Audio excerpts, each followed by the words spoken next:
Hello, everybody. Welcome to the second session of our spring series, seminar series, with the theme of sufficiency and degrowth for this semester. Today, we will have Mikael Linnell with us, and he will present his work on transition impossibilities and possibilities, social resilience, transformation, and self-limitation. I have a short presentation of Michael, and after that I will give the floor to you, and you will have time 45 minutes to present your work, and then it's followed by a group discussion. So, Michael is a postdoctoral fellow and senior lecturer at Lund University, Department of Sociology. His research focuses on social resilience, the sociology of time, and the dynamics of risk and uncertainty in contemporary society.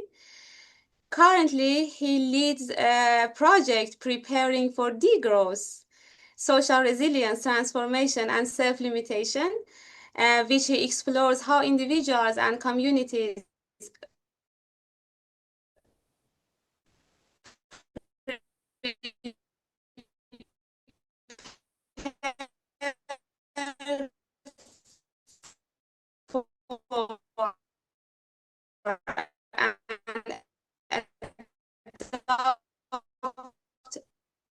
to sustainable life is miss many things, but Mikael, you can add whatever you like. I would like to invite you to begin your presentation, and then hopefully we will have a fruitful discussion.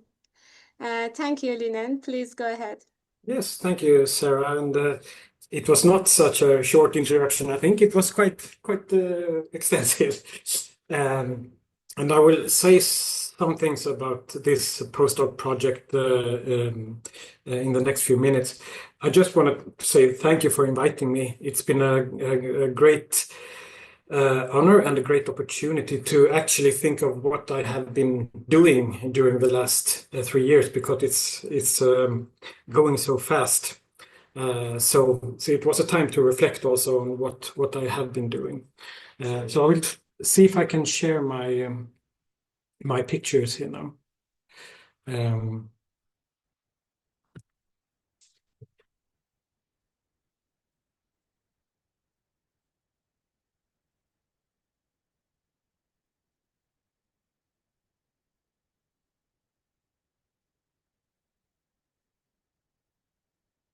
So is it visible now? Yes, perfectly.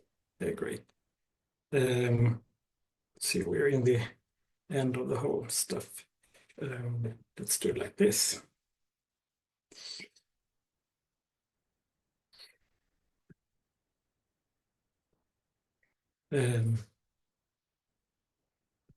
So yes, transition impossibilities, social resilience, transformation, self-limitation. And as you noticed when you introduced me, Sarah, you noticed that the title of this talk is quite similar to the title of my postdoc project. So what I will be talking about is actually what I have been doing in my postdoc project. I will start by giving some background of the project, and then I will use most of the time to talk about 3 sub-studies within the framework of the project. And they are in different stages. The first sub-study, which is called Degrowth Imaginaries, is a finished study. The failed sufficiency one is ongoing, and Beyond Dystopia is planned. So they kind of make a story, or a continued story of my postdoc work. And I will end with a couple of concluding reflections. So first, about my postdoc project, preparing for degrowth, and the subtitle then. It came about as an initiative from the Faculty of Social Sciences here in Lund. The faculty wanted to encourage research on social resilience. And as part of this initiative, they funded 6 postdocs over 2 periods, where my project was part of the second period. So it started 2022 and it finishes this year. And it's very interdisciplinary, a lot of different methods working with resilience. And the aim of my own postdoc project here is the overarching broad aim is to explore the roles and expressions of social resilience in the context of people's lifestyle changes towards an imagined post-growth existence. So I'll explain that a little bit.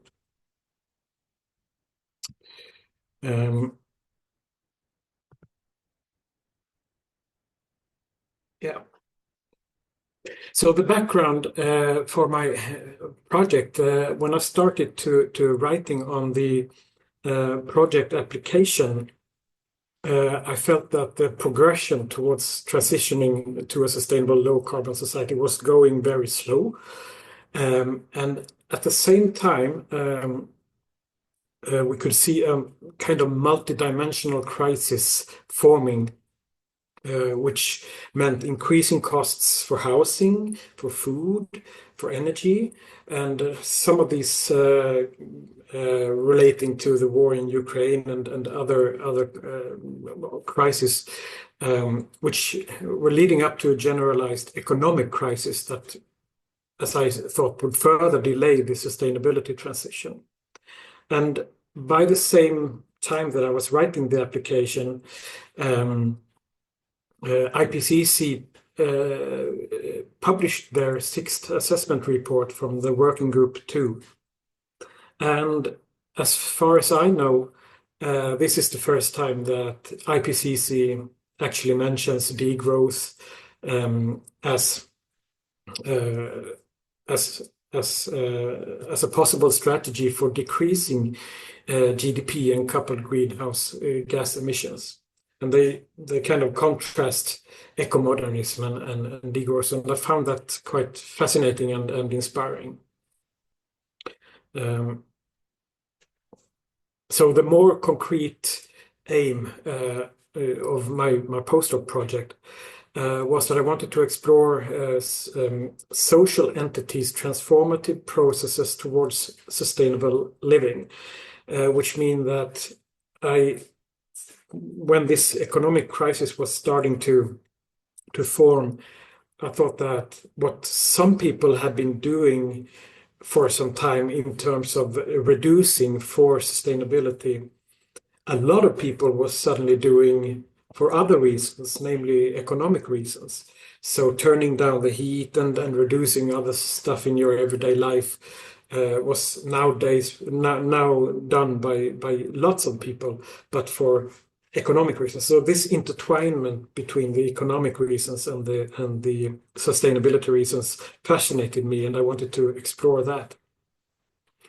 And I thought a kind of unique feature of my project was that I was focusing on transformative processes that was not geared or focused on maintaining the existence mode of living, the existing unsustainable mode of living, but turning towards voluntary reduction in various aspects of life. So in this early phase, in this introductory phase of the project, I related to 3 broad areas of literature and research: social resilience research, poverty research, or theories of economic hardship, which very much overlap with the social resilience research, and also sufficiency research, in which I included a very broad spectrum of research on voluntary simplicity, self-limitation, and so on. So to go a little more concrete on the theoretical framework, when it comes to social resilience, traditionally it's divided or categorized into 3 dimensions or capacities: the coping capacity, the adaptive capacity, and transformative capacity. And the two first, coping and adaptive, is um, geared towards going back to the normal state or the status quo in a quite short-term time perspective after a crisis. While the third dimension, the transformative capacity, which I think is less studied, is geared towards a more radical shift, where the idea is not to secure but to enhance well-being through some kind of progressive change or transformation. So not going back to status quo, but to transform in some way. And this transformation can also mean to reduce or to do less in some ways. When it comes to poverty research, I was inspired by research Dr. Wien and Donog and Promberger and colleagues, where the first ones, Dr. Wien and Donog, they have described elements of coping with economic hardship in terms of resilience or integrating resilience perspective. And they have three such elements. First, you can reduce the cost of living, you can protect the income you have, and you can rearrange the use of assets that you have in the household, various types of resources and assets that you use in different ways to get by. And Promberger has made this typology of resilience approaches when you face economic hardship or poverty in some way. You can be the entrepreneurial type that you take it as a challenge and develop new ways to get by and so on. You have the ascetic type, who is perhaps more similar to the one reducing costs of living, to tend to do less and reduce stuff in your everyday life. And you have the community-oriented approach, where you tend to both give and receive help and support in a more collective manner, in a more community way. And when it comes to sufficiency research, as I said, I included voluntary simplicity and self-limitation and so on into the sufficiency research literature, which is not some sufficiency researchers make a distinction here, but I think it was okay to include it this way. And also it draws on degrowth literature. For example, we have Demaria and colleagues and Varvarousis and colleagues. And Varvarousis, for example, talks about this liminal stage when you enter a crisis or you enter this transformative stage where you have to engage in some kind of transformation. You might feel like you're in a liminal stage. It's something new. You're beginning a new journey. And this can form new imaginaries of sustainability, of course, which can replace older ones of eternal growth. And these imaginaries can also coexist in contradictory ways. But I wanted to have this idea of liminality, the liminal stage, when it comes to the individuals I wanted to include in the research. So first, the primary group, or the first group of individuals I wanted to include was individuals and households in an early phase of transitioning to sustainable lifestyles by reducing carbon-intensive activities. So these, I thought, were kind of in this liminal stage, introductory stage of transitioning. They would have no or little prior engagement in formal transition groups and networks. But I also wanted to have what I call here interest groups, which would be individuals with quite high level of experience and engagement in formal groups and networks. And then I also wanted an external perspective on these groups. So I included municipal civil servants who are able to either provide guidance and support or actually making it quite difficult for people to pursue degrowth initiatives on the local level. So these were the three groups of informants I wanted to include in the project. Then it took a little different turns. So the local governance perspective took a slightly different path. And when it comes to output from the project, the local governance perspective became a document study on anticipating climate risk. So I did this report for the Swedish MSB, the Swedish Authority for Civil Contingencies, and also an article which is in review at the moment. And the research with the two other groups became these three sub-studies that I will talk about. The first one, Degrowth Imaginaries, is based on a literature study. And the second one, Failed Sufficiency, is based on the interview study with these groups, the primary groups and interest groups. And the third one, Beyond Dystopia, is also grown out from the interview study. So I will now move over to the first sub-study, the Degrowth Imaginaries study. And this became an article, Life from the Bright Side, Sociology and the Imagining of the Radically Different. It's unfortunately only in Swedish. It's part of the theme issue on climate crisis in the journal Sociologisk Forskning. And this was an investigation into how a future degrowth society is imagined and envisioned and represented in existing research literature. And the aim was to explore a possible alternative to the currently hegemonic strategy of green growth, which is degrowth.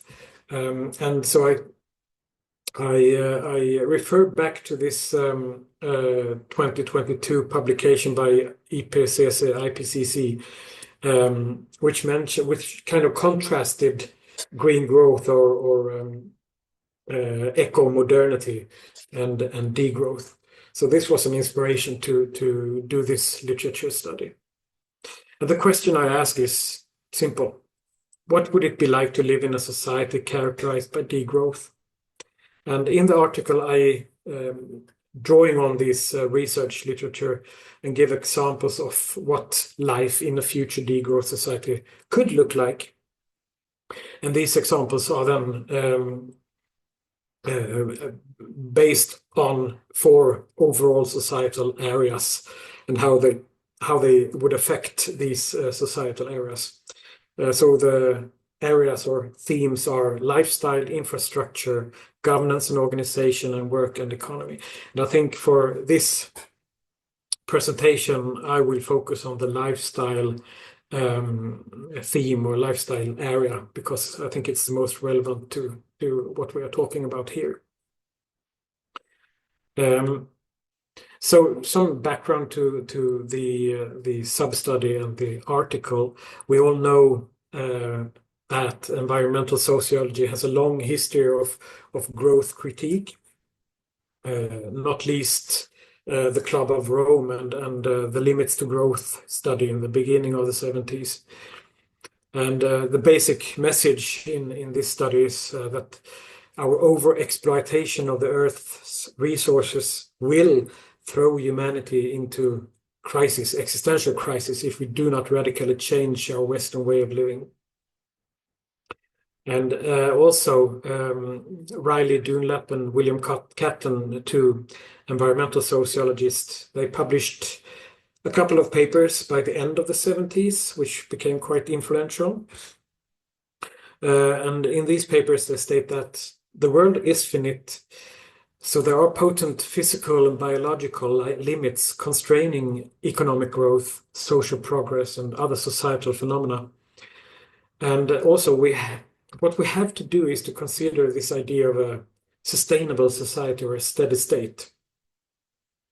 And in this, not only must environmental sociologists begin to consider the social organizational requirements of such a society, they must also ask how existing societies might be changed to meet these requirements. So, on the other hand, we have this imagination of another world, another society of sustainability.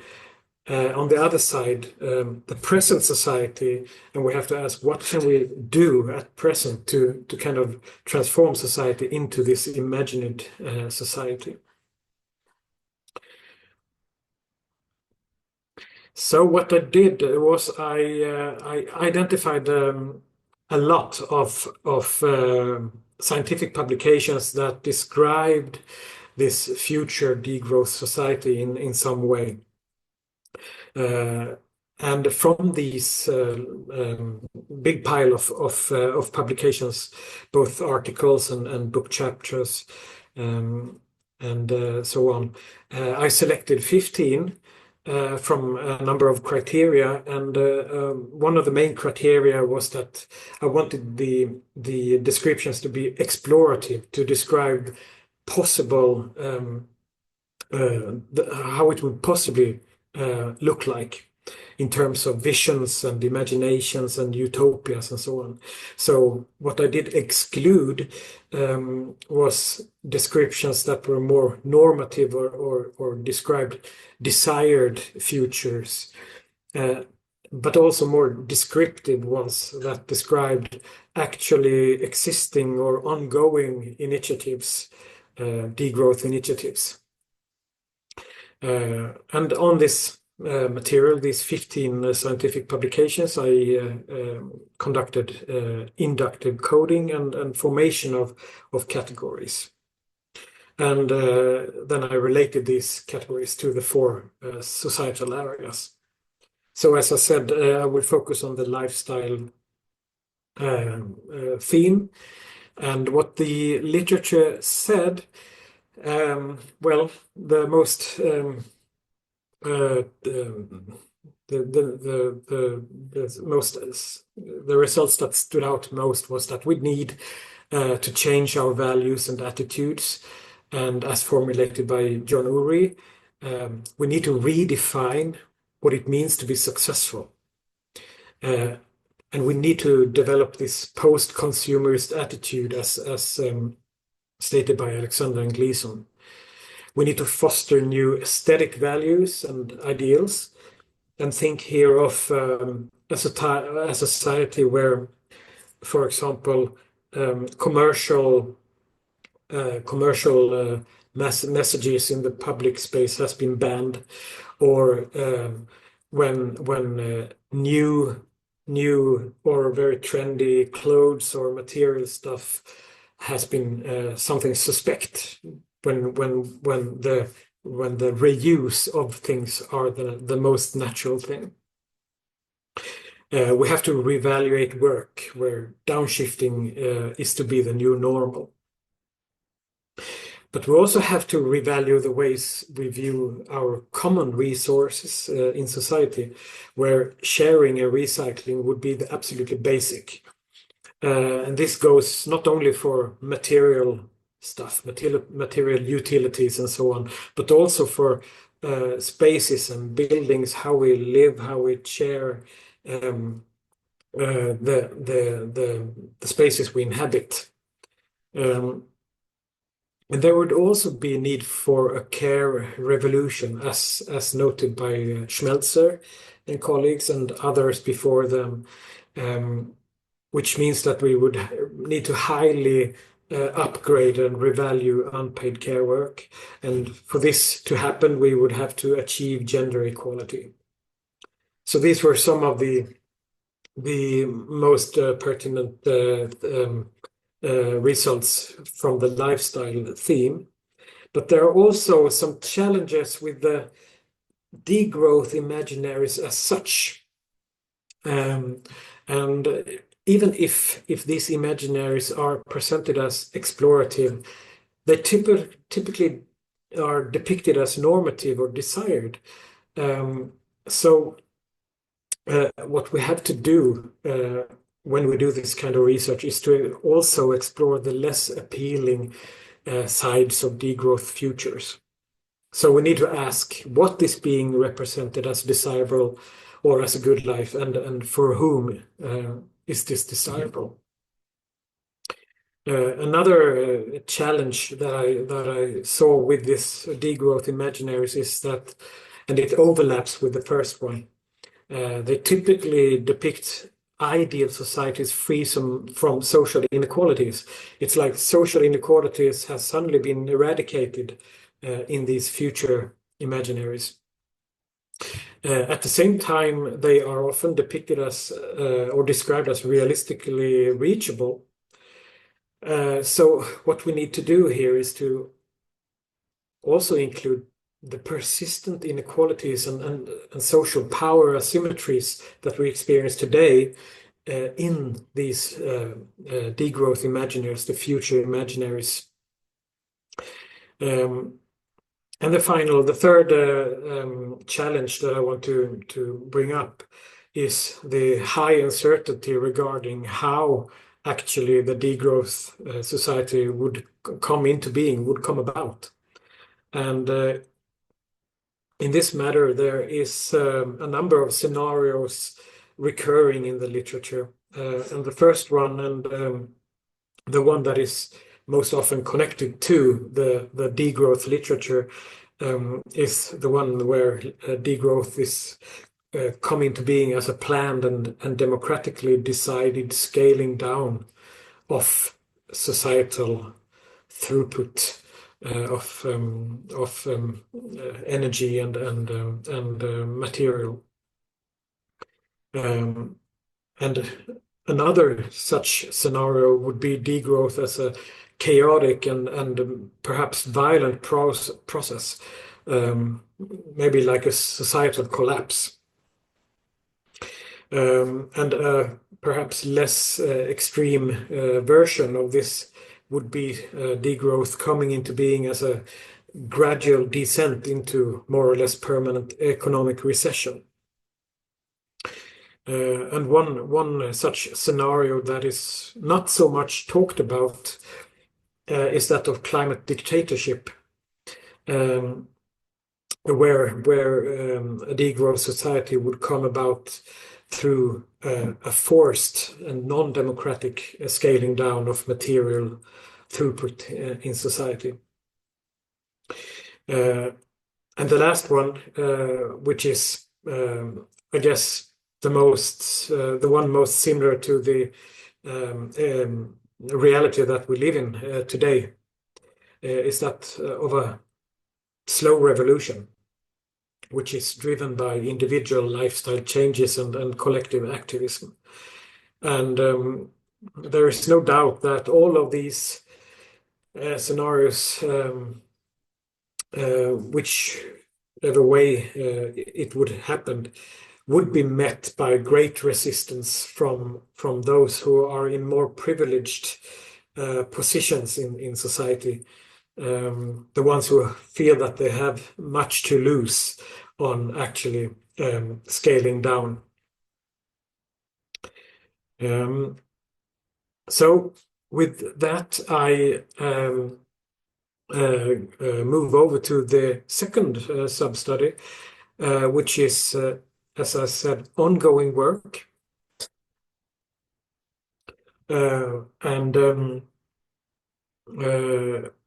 Yes, as some of you noticed, I had this presentation on Score. I hope this study to become a contribution to a theme issue on structuring sufficiency in the journal Consumption and Society. So that is what I'm working on for the moment. And this is an investigation into the structural obstacles experienced by people striving to live sufficiency-based lives. And since it's still work in progress, I don't know how it will end, but at the moment it is tend to be primarily a theoretical paper where I try to synthesize literature on structural barriers to sufficiency. But I also want to, in some way, include empirical examples from my interview study to kind of connect the structural level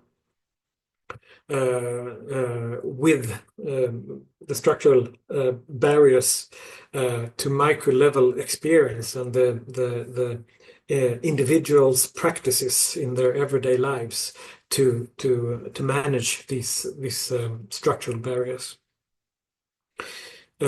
So at the moment, it's a rather small sample. It's 4 interviews that I selected on the basis of their relevance to the theme of structuring sufficiency, and also they are rich in information. So the aim here is to explore how society might be restructured to facilitate sufficiency-based living.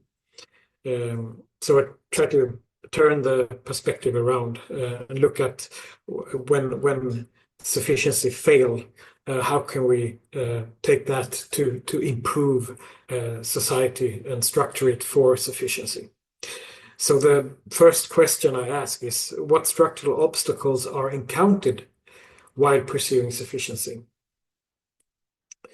And some background for this one. Well, there's much research that has been focusing on how sufficiency is successfully implemented in individuals' lives, everyday lives.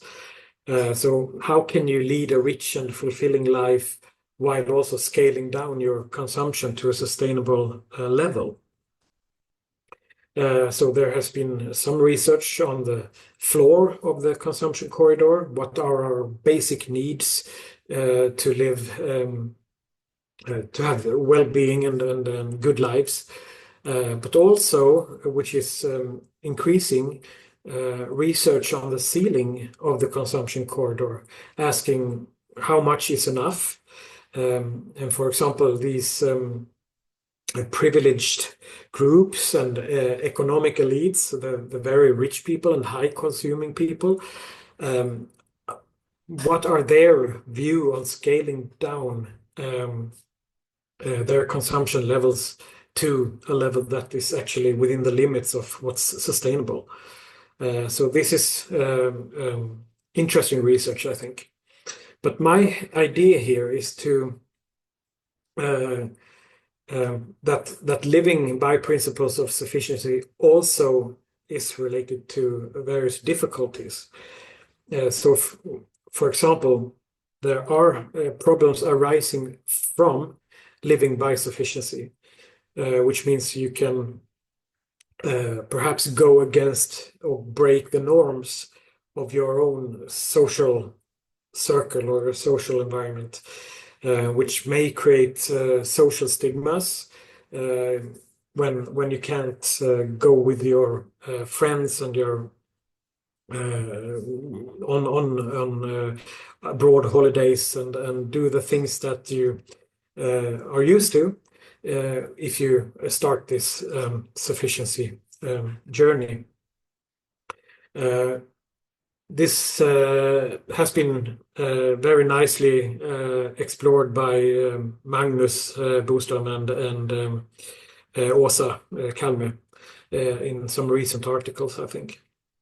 But the one that I am more interested in is problems that prevents you from living by sufficiency, which I call failed sufficiency. And by this I mean problems that makes you fail from the beginning. You don't even get to the level where you actually live by sufficiency. You're hindered by structural obstacles before even entering that journey. So in this work, I focus on situations in which sufficiency fail due to structural obstacles. And as I said, work in progress, so I don't know where it will end, but at the moment, I'm working with a material of around 10 scientific publications on structural barriers to sufficiency, which I will contrast with my interviews with low-consuming individuals. And as noted, at the moment there are 4, but probably they will increase. And at the moment, I'm organizing the material and performing initial coding. But as you remember from the talk at Skorai, perhaps, we meet these 4 people, Anna, Erik, Sara, and Vera. And some background on these people. Anna was heavily engaged in the Swedish transition movement, now suffering from burnout. Erik is a self-employed person in nature conservation methods. Sarah, employed in the public sector, and Vera was a freelance worker in the event industry.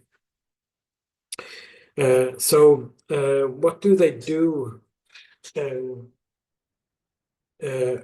in their aspiration or with the time that they try to use for scaling down? Well, Anna is doing, she's creating recycling art. Erik is building his own house with sustainable methods and materials. Sarah is engaging in a zero waste project, and Vera, she's because of economic hardship from the freelance existence, she had to take on double jobs to make ends meet. So she has made an involuntary upshift of paid work. What we see is that Anna and Vera, they experience a lack of genuine living choices due to their strained economy, while Erik and Sara experience some degree of economic freedom and time affluence. They can use this time that they have to do things that in a way are good for the sustainability practices or trying to scale down what they're doing for sufficiency. So when we come to the preliminary results and asking the question, what structural obstacles are encountered while pursuing sufficiency? So in the literature, there is quite well research on the micro level, the type of obstacles you may encounter in terms of cultural obstacles or economic obstacles and political obstacles and so on. So what I think that this particular research is doing is it kind of connects the structure level to the micro level of individuals, and it also concretizes a little bit what kind of economic obstacles, for example, they encounter. So far, I'm working on developing 3 such obstacles. The first one is system complexity. For example, unsustainable lock-ins leading to forced consumption. And Sarah, in this quote, she talks about her zero waste project and that she feels compelled or forced to buy a lot of plastic packages when she would just want to have buy some food. She also have to bring home with her a lot of unnecessary plastic. So she says that we have built such complicated systems, it should be possible to just reduce and live simpler and by local conditions. And Vera says it's like me doing it wrong, me who have made the wrong choices and decisions. It's me who lacks the knowledge. So she feels like she's responsible for not being able to do what this complex society wants her to do in terms of sustainability. So it's a kind of a responsibilization that she's experiencing that she can't really do anything about. The second obstacle they encounter is this difficulty of identifying the proper level of sufficiency in a societal context, where Sarah says that I think I do a lot, but then if I compare myself to someone who's very poor and who doesn't make a big climate impact at all, then I feel that there is a long way left to go. And Eric is into the same line of reasoning when they say that think about our rich Western world. I don't think we can afford the level of affluence that we have today. Rather, we should be looking at countries like Afghanistan or Costa Rica or something like that. And Vera is on the other side of the spectrum. If Sarah and Eric think that we have a long way left to go, we can reduce much more in our rich Western world. Vera, who suffers from this economic hardship, she doesn't know what else to cut back on. She thinks it's hard to know what else to do because she's already doing so much of involuntary sufficiency. And the last of these obstacles I call the paradox of poverty, and it relates to the difficulty of downshifting while lacking the surplus time and money. So Vera, who experienced this lack of genuine living choice, she says that you have to have earned money to be part of the welfare. And if not, you are treated as well as if there is something very wrong with you. And she continues saying, if I had money, I would live in the countryside. I would have a compost, I would install solar cells or whatever one is supposed to do, but I can't. I am trying to stop being ashamed of what I can't do. So some preliminary conclusions from this part or this stage of the study is that, yeah, economic and other circumstances may force one to live by involuntary sufficiency. And as I said before, there are discussions within the sufficiency literature whether involuntary sufficiency actually qualifies as sufficiency in the way we talk about it here. Maybe you have to be able to scale down to consume less to qualify for these discussions. Maintaining quality of life may require upshifting paid labor to make ends meet. So that's another of these problems that we encounter. And also, people who have long experienced involuntary sufficiency may not have had the opportunity to reach the level of affluence to be able to scale down. They haven't been able to reach that privileged position to actually reduce. And people, as noted by Korsnes and Solbø, people who have long experienced involuntary sufficiency are also out for a higher risk of impacting their health and well-being compared to those who actually can afford to scale down. So with this, we move over to the last sub-study, which I said is planned research. So this is an application I have submitted. So I hope in the near future to be actually starting on this project. But this is an investigation into the possible consequences of collapse acceptance. And so I will develop that a little bit. It grew out from the interview study And especially in the interviews with Anna and Eric, I noticed that they talked in a certain way about their beliefs in making a difference. So when we talked about what they believed about making a difference from their sufficiency practices, it kind of their answers turned out to be different. So Anna and Eric, they are talking from, or they hold what Kierkegaard call a post-apocalyptic view, which means that they view climate catastrophe as ongoing or unavoidable. We are in the middle of it. While Sarah, for example,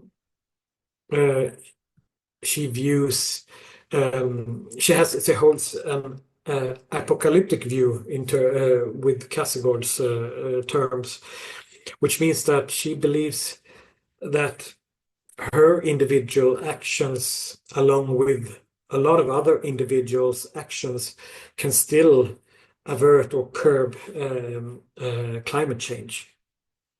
So she believes in a position that we're not in, but towards the climate catastrophe.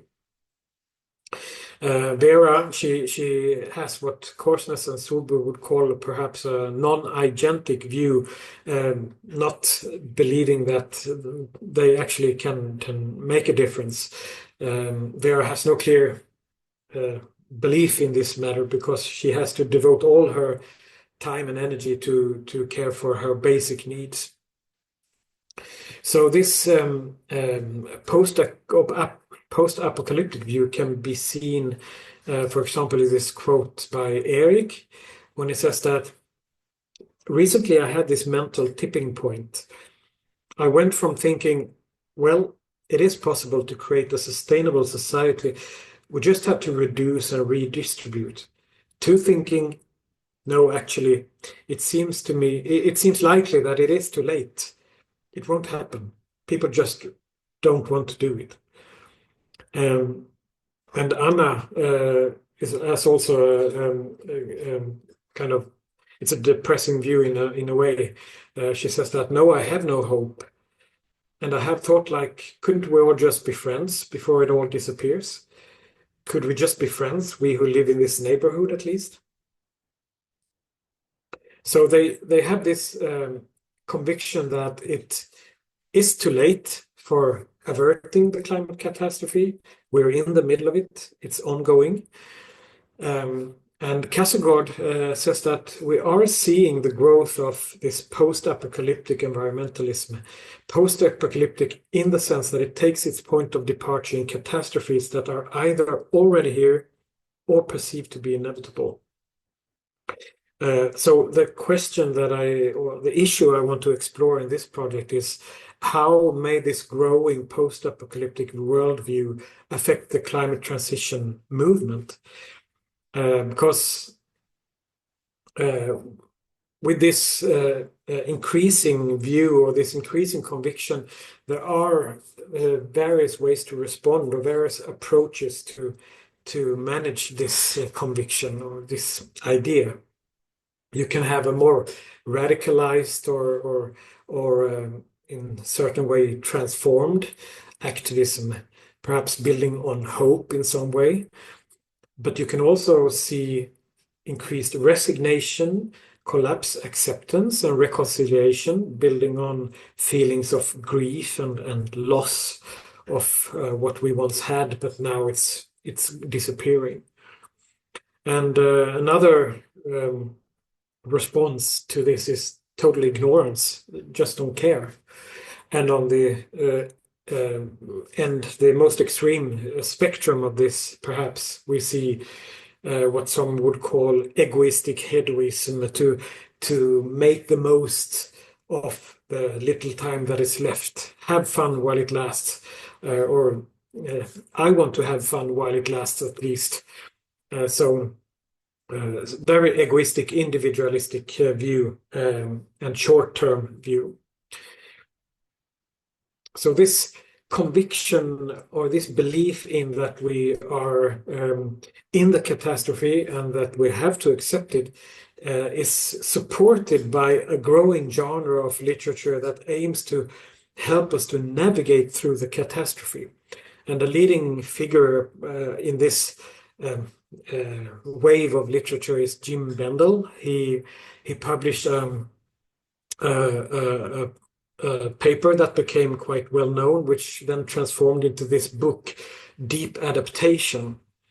And in a follow-up book to this Deep Adaptation book, he writes that by accepting that we have entered an era of collapse, we can consider the deeper causes of this predicament as we explore positive personal and social change to be breaking together, not apart.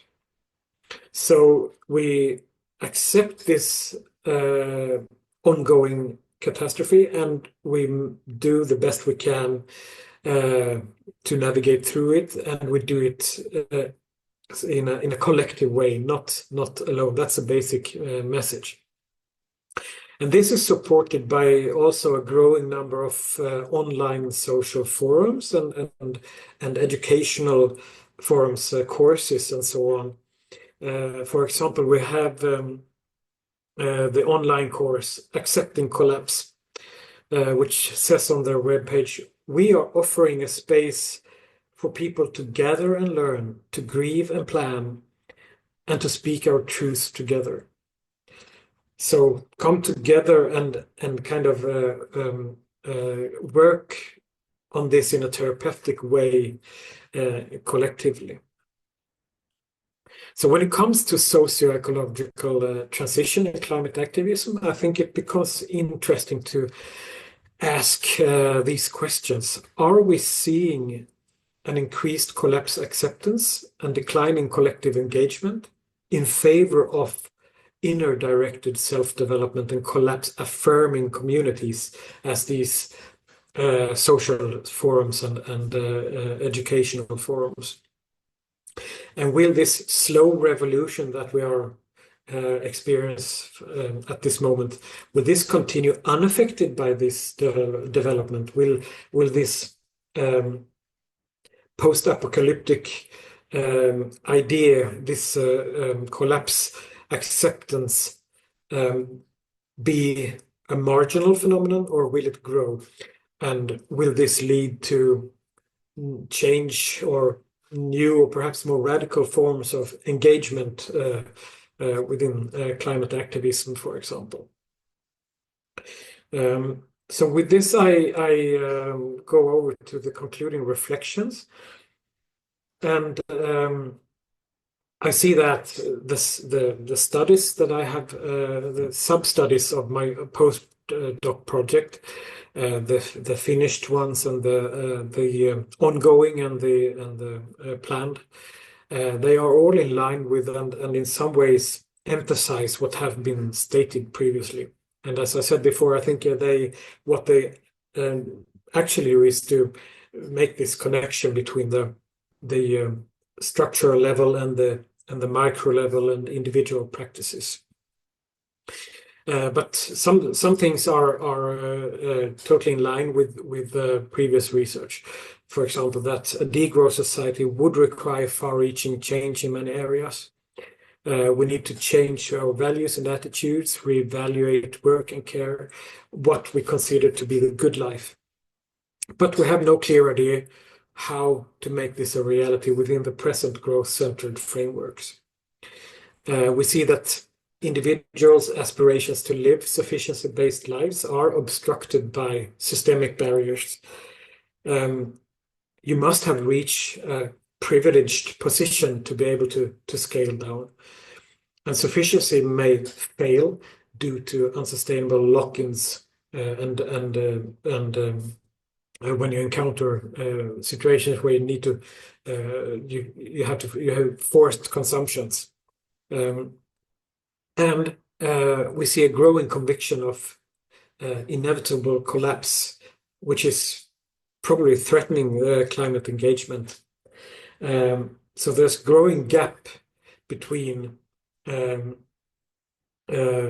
what we experience today in terms of increasing climate effects, the individual activity, the individual activism, the individual things we do in our everyday lives, and the political non-action, which might lead to resignation. So on the one side, we have this acceptance-focused therapy in this collapse acceptance way of thinking. On the other side, we have this transformed or perhaps radicalized engagement, which might take place. But if I look at these sub-studies together, if I take them together, I think that these sub-studies form distinctive elements in an overarching transition narrative. If you try to make a story out of this, you have 3 chapters. Where the first chapter says that the establishment of a degrowth society could be a way to achieve sufficiency for all. Yet, in the absence of systemic change, individuals are currently driving the transition. And the second chapter then is that individuals in high consumption context are scaling down to live more sufficiency-based lives. Yet contemporary society places structural barriers to individuals' attempts at sufficiency. And the last chapter then is that structural barriers to transformative change lead to an increased sense of resignation. Yet it is currently unclear whether this will actually lead to collapse acceptance, an increasing collapse acceptance, or increasing resistance to this. So with this, take us as the final words that the awareness of these uncertainties and challenges must be part of, and indeed inspire the continued work of making sustainability possible. So with that, I thank you so much for for listening to this, and I hope that there are some comments. Thank you. Amazing. Thank you very much, Michael. Yeah, thank you. It was really informative listening to you Great. logical way. Yeah, you raised many important, crucial issues and also thoughts and questions, of course. Yeah. So, I think now we are opening the floor to discuss the questions and also comments maybe. If anyone has any idea or comment, it will be great to listen to you too. Maybe it's too diverse, too much. Of I think course, that yeah. Yeah, I Mm. see Roberta. Roberta is there. Please go ahead. Yeah, I can because of thank you so much, Mikael and Aya. Thank you. It was such a really comprehensive presentation. So you're right. There's so many things to unpack. What really stayed with me is that it seemed at the beginning of this research journey, you sought out to understand the visions and imaginations of degrowth. So really looking at those individuals that were working with an imaginative effort to redesign and re-envision the future. But it seems that the end is quite different because the end moves towards the collapse acceptance and these apocalyptic and post-apocalyptic visions. So, so the trajectory seems not in the direction you might have wanted for it to go. So I wonder if that is a result of the research findings, and what you found is that there is a lack of imaginative effort, or maybe that imaginative effort is in different groups.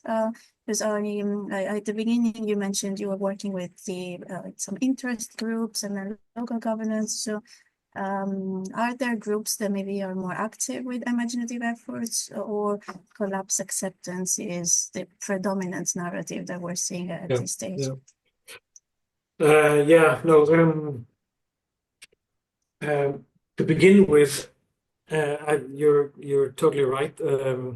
It was a long journey that took different paths, and so the whole theoretical framework that I laid out in the beginning, when I met the interviewees and actually talked to them, this kind of went into the background and other things emerged.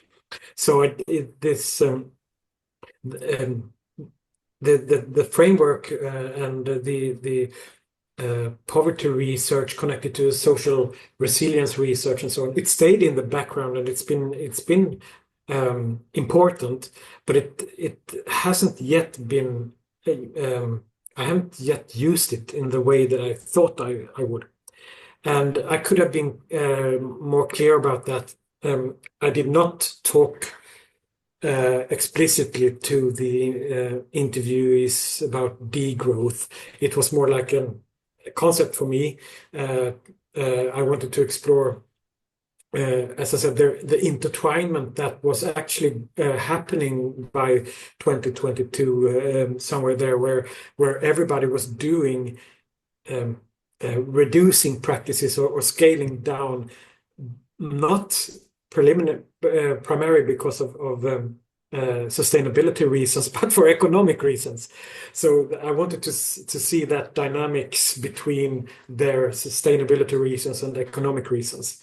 And that's why there is a slight tendency towards the to talk about economic hardship and almost as much as sustainability practices. Sometimes they correlate, but sometimes they are totally different things. So that's also one thing I found interesting. So yes, it took different roads than perhaps I thought it would in the beginning. And the last part with collapse acceptance was actually something that maybe I was had been blind, but it hadn't struck me until one of the informants actually talked about it explicitly. I don't believe it. I don't believe in any kind of savior anymore. We are in a collapse, and we're in. It's really dangerous times, and this. So it struck me. It was really powerful to hear someone have those thoughts. So it took that turn towards the collapse acceptance literature. Thank you. Thank you. Roberta, would you like to add something? Well, no, it's such a broad topic, so Yeah, I think yeah. you really uncovered something. I've never Yeah. heard of these platforms and places where actually people can gather and work on their collapse acceptance. So this is something new to me, and I think you've uncovered a different aspect. So it's still an imaginary, but perhaps not a positive one, as we would like exactly. to. It's, I think there are some I don't know if I would call it dangers, but when you have as a person you are feeling that we are in a very troublesome situation, and you encounter these social forums that say, come to us and talk about your problems. It becomes so therapeutic in a, I think, suspicious way. Instead of inducing hope in a positive sense, it induces something else. And I'm not sure exactly what that is, to go down together in a way. That's what I would like to explore more. Thank you. But as I said in the beginning, this opportunity was I'm very thankful for the invitation, because for the perhaps first time I stopped and I started to reflect on how was this journey? Oh, it was very in many different ways, quite eclectic. Thanks again. It's our pleasure. Thanks. Thank you. I see Francesca has a question. Yes, thank you very much, Mikael, for the talk. Well, I don't know how to put it, but I had the same feeling the previous colloquium we had in this new series of socio-ecological transition. At least among these people that have embarked in the first effort in practicing the grow self-sufficiency, minimalism, and all these kind of efforts in order to reduce our footprints in the planet. It seems that also the previous talk, it seems to me that is, I mean, they're not go. I mean, there is no way to find I mean, the fact that they think about only a collapse. They have this collapse imaginary. I mean, there is no way anymore. I mean, with this polycrisis situation after 20 years that these discourses and practice are around, it is a failure, basically. No? So the only things that I can think, is a collapse that eventually everybody will be put in a situation that they will need to cut down their consumption and change their lifestyle. Well, this is the reason why after you, we have invited a Digro scholar who is speaking about municipalism. So my question is, where are institutions in the imaginary of these people? Because I think that the missing point here is that they seems to me very disconnected. They seems to be have become a very individualist efforts. Rather than thinking about building a kind of coalition in order to pressure institutions, starting from the local level, because I think that this is also something that I wanted to ask, but then we didn't have time and I didn't have the clear ideas in my mind like I have a little bit more today. I mean, is there any thoughts about on these people about the fact that they can affect and draw change if they act on local institutions where they live, where actually they make shopping, they buy clothes? I mean, there is an alternative argument going on in the literature that we have to think not at lifestyle, but at sustainable environment. I mean, try to push for sustainable environment at the local level that can guarantee to have, for example, a rent of your house at a decent price or a wage at a decent way. I mean, where you can actually choose what to buy and what not to buy, no? So, because what you have told at the beginning, it's really resonate with my argument that there is a sustainability that is a kind of voluntary for condition and for conviction. I mean, you can act because you are convinced that you have to act in a sustainable way, but otherwise, there is this kind of concept that I like very much of quiet sustainability. That is something that you have to do, or you are sustainable for default. I mean, because you have been always sustainable, or because you are forced to be more sustainable. So my question at the end is, what is politics here? I mean, they keep saying that acting with lifestyle is a political act because it was a political act when we had institution working for a common good. But now it's a little bit a weaker tactic, in my opinion. Yeah, it's a very good question, and it's sorry to say, it's part of the literature that I chose not to include since I focused in the article on degrowth imaginaries. I focused on explorative or possibilistic visions of degrowth society. I did not include the actual existing initiatives because there are many, and there are many books about how actually to go about to transform in society and to build these communities and to live degrowth. You have the whole idea of nowtopian, to live the utopia in the now, and a lot of people are doing that. And as far as I have understood, or the things I have read so far, I would say that these people who actually engage in the utopian practice in the here and now, they don't think and they don't see collapse. They live the way they think is the way to live in this moment, in the best way. I think the collapse accepting people are kind of a different category from the degrowth nowtopian category. And where are the institutions? Yes, since we see no sign of actual system change, I think that's why when there is a degrowth community growing up somewhere, it's a single individual community, maybe connected to another single individual community in the nearby, and so on. So it's a network of communities, and of course they are located in some kind of bigger community with a municipality and so on, a geographical area.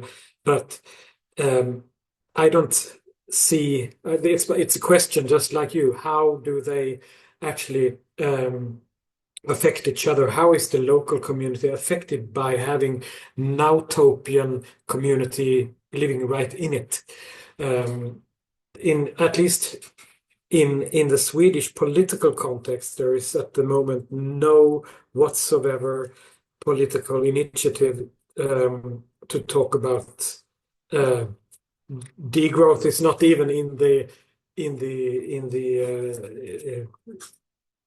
sphere of words, if you would say. You can talk about reducing, putting limits on economic growth in some ways, but it's totally voted down. So I think the nowtopian people, the ones living degrowth life and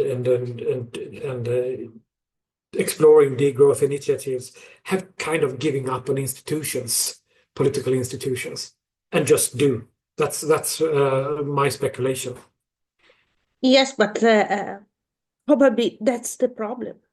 Yes, That's when they say it. I mean, there is a lot of scholars that they say that all these movements are very good in diagnosis, but not in prognosis. yeah. It's because maybe they are missing the target. Because I mean, at the end, who is making the law, the rule of the game? Yeah. That So was back to the article, and I focused on the lifestyle theme, but I also had like organization and governance and so on. And the literature, the scientific literature on degrowth says quite a lot on how societal institutions would have to look like in a degrowth society. Mhm. But the way to get there is, as you say, Exactly. it's how, when would that transformation be take form? I think it's very interesting because some degrowth researchers emphasize the doability. It's actually reachable if we do it this way. We have books on the pathway to and how to structure. And on the other hand, we have also degrowth researchers saying how unrealistic it is to actually get there. Because of, for example, the level of resistance from dominant influential groups. So I don't know what would happen, what would have to happen to start that transformation on the institutional level. So some degrowth scholars talk about there would need to be a huge crisis of more immediate type for something like this to transform. But I mean, aren't we in that situation now with so many crises going on in the world? So no, I don't know. But I think the link between now-topian projects, the actual existing initiatives, and the systemic or the institutional level it's worth to explore more, and the how they affect each other. That's a good point. Thank you. I think the only crisis that we are so scared of is institutional crisis. Others can happen and we don't care about them. So Yeah. I see Erin, please go ahead.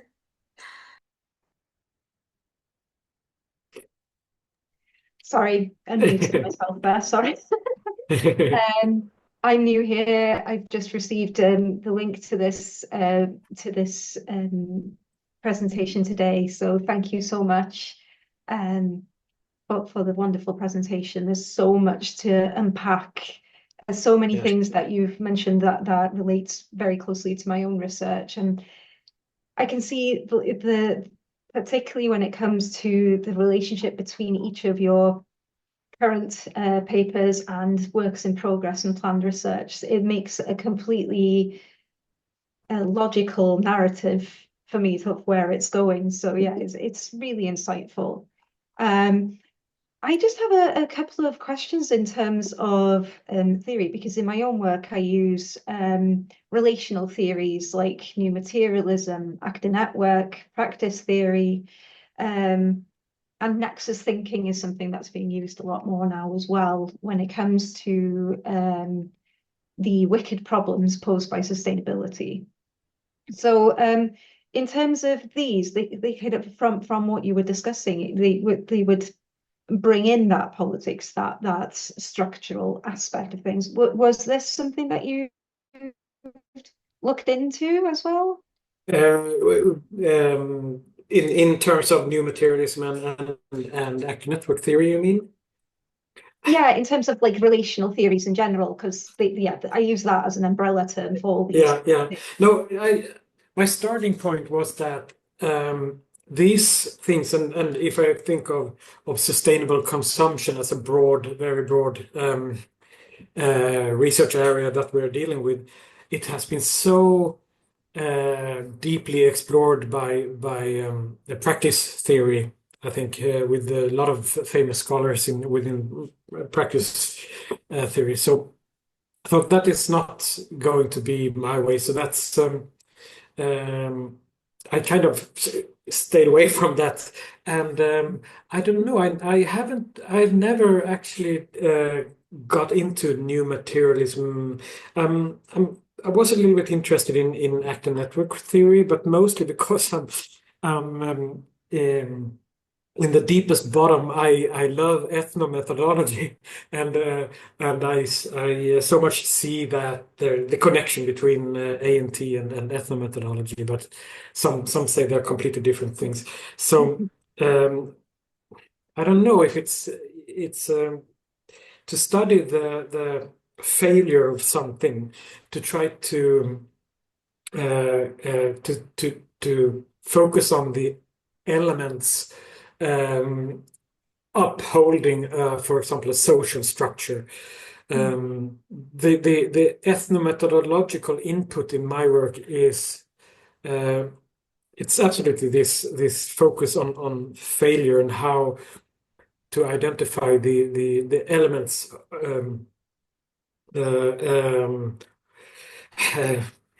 upholding the social structure of sufficiency, if you say so. Yeah. Maybe that would be an entrance to ANT. I don't know actually.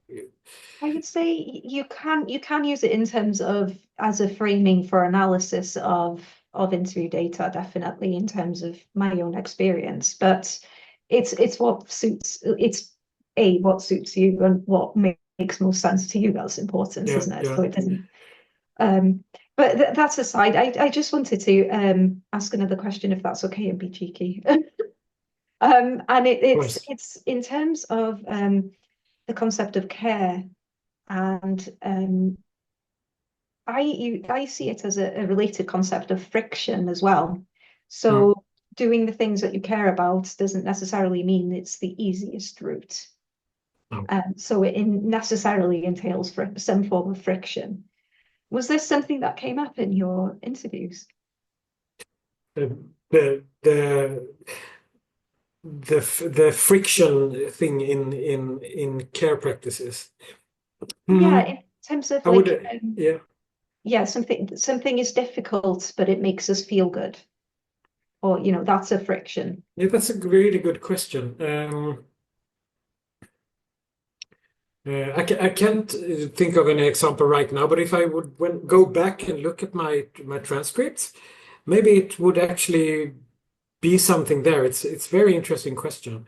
I would like to focus more on the care aspect. I think that's a key aspect for any societal transformation to take shape. If we miss that part, nothing happens. Yeah, no, I don't know what to answer, because I haven't really focused on that aspect of care, but I would like to look at the friction aspect of it. I'll see Of course, yeah, but of course it seems really natural in a way. You know what is a good thing to do, but it's not always the easiest. It's a lot of resistance, but you do it anyway because it's the way to go forward. I think it's care in this research has been on a slightly more theoretical level, just admitting that to get there, the literature very clearly says that this would need to happen. We would need to actually reach equality, gender equality, and so on. Yeah, and care, the care for community, care for nature, care for non-material stuff, and care for togetherness and all that. Care in a lot of different ways that we not always connect with care as a more narrowed down concept. Well, thank you very much. Yeah, thank you, and very nice that you found it to be coherent and holding together, because that was really the challenge to it's a construction, you would say, but I think it worked quite okay. Yeah. Definitely agreed there. Thank you. We have a few minutes to end the session, but I was wondering if you don't have question, maybe I can ask my question now towards the end. I was wondering, when I was listening to your presentation, sometimes I listen to you in light of the previous presentation also, because you also touched upon issues that how liberal democracies can delimit degrowth imaginaries, but also limiting consumption, sufficiency, whatever. I would like to talk about this more, but for now my question is that we know the level of growth is different across the world.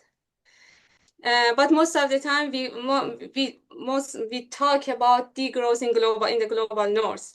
But I was thinking that have you considered if what we can learn, or what lessons that the other form of growth or limited growth in other part of the world can bring to that to the degrowth imaginaries that you present here, because we know that there are other countries in other parts of the world, the growth level is very limited, but they still have a good life. Their communities are strong. They live longer than developed or affluent countries. They are happier. Do you think that we can make a link between degrowth and the limited growth in other parts of the world. How we can make a parallel looking at the different criteria that we can find in different parts of the world. Have you thought about it, or is it something? Actually, I have. Okay. No, but it's a really nice question, Sarah. I stumbled upon an article that said what the North can learn from the South. I don't know if that was the name of the article, but it was the basic message, what the North can learn from the South. And it deals with, I took this idea of what the North can learn from the South, and took it, transferred it into the case of energy use, energy consumption, and our high consumption level, our high demand of energy and electricity here. And we are quite good at exporting solutions for renewable energy to the global South, where the climate is different and so on. So in parts of the world where the energy infrastructure is not so well developed in the countryside, in rural areas, you need electricity, and then there comes some northern company and put up some solution. Why don't we use the same thinking and the same solution in a more mainstreamed way here in the North? Of course, we have the climate and the dark seasons as a problem, but I think that could be solved. So thinking degrowth, just reduce, just use less, and I think we could do quite well with the type of energy solutions that we are good at implementing in other parts of the world. So that made me think about, I'm talking about off-grid solutions, of course. How to take that idea and implement it here, so that we can scale down our demand for energy. And actually, there is a I don't know if you know about ETC, etc. It's a magazine, kind of leftist magazine in Sweden. They also have a what do you call it? A construction company. They construct houses. They build houses through crowdfunding, and they are in the starting process of building off-grid semi-detached houses with no critical minerals, and they do it, yes, because of sustainability reasons, but also as a stand, to challenge the monopoly of the energy actors, the energy sector. So if people could actually produce their own electricity, they would, in a natural way, lower their demand, and they would not be kind of in the hands of exploitative and growth-centered energy actors. So I think it's an interesting development actually with this ETC houses in Sweden. Interesting. Yeah, I didn't know about the magazine, but I will look at it. Yeah. Great. Yes. Thank you very much, Michael. It was really interesting listening to you, and also the discussion session was really interesting. I don't see any hand raised, so then we can conclude and wrap up our session. And hopefully we will be there. We will be here again together in 3 weeks almost for our last session, which our guest will be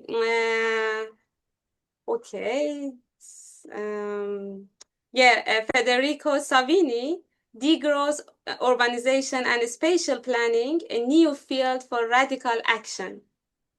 Interesting. Thank you very much all, and I wish you a very good evening.